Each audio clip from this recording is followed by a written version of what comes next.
एक राजा था। एक बार वह सैर करने के लिए अपने शहर से बाहर गया।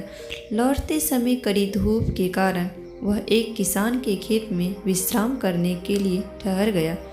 किसान की बूढ़ी माँ खेत में मजदूरी करती थी, परंतु वह राजा को नहीं पहचान पाई और न राजा ने अपना परिचय दिया।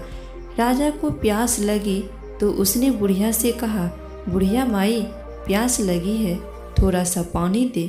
बुढ़िया ने सोचा एक पथिक अपने घर आया है, चिलचिलाती धूप का समय है, इसे सादा पानी क्या पिलाऊंगी।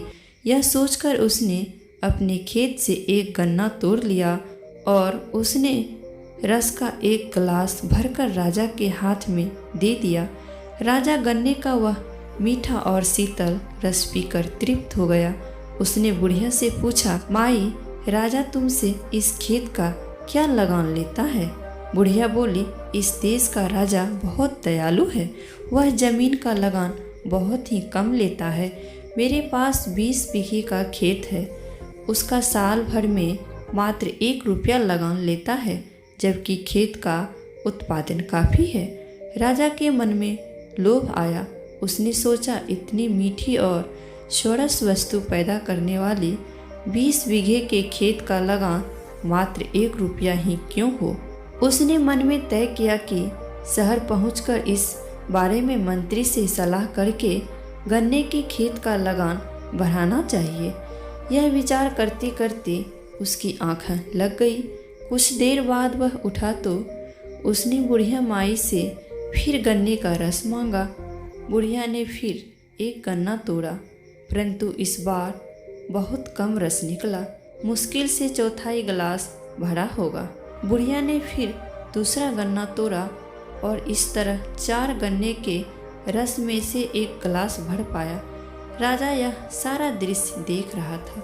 बुढ़िया के हाथ से गिलास लेकर उसने रस पिया, परंतु इस बार न तो पहली जैसी मिठास थी और न ही इतना स्वादिष्ट और शीतल ही। उसने बुढ़िया से कहा, माँ, उसने किसान की माँ से कहा, पहली बार तो एक गन्ने से पूरा गिलास भर पाया था, इस बार वही गिलास भरने के लिए 4-5 गन्ने तोड़ने पड़े और रस में भी उतना स्वाद नहीं है, इसका क्या कारण।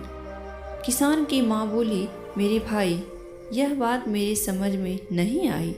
धरती का रस तो तब सूखता है जब राजा की नीयत में फर्क आए और उसके मन में लोभ आए। बैठे बैठे इतनी ही देर में ऐसा कैसे हो गया। फिर वह सारे प्रजा, हमारे राजा तो प्रजापालक, न्यायशील और धर्म बुद्धि वाले हैं, उनके राज्य में धरती का रस कैसे सूख सकता है। बुढ़िया का इतना कहना था कि राजा को चेत हो गया। राजा का धर्म प्रजा का पोषण करना है, शोषण करना नहीं, और उसने तत्काल लगान न बनाने का निर्णय ले लिया।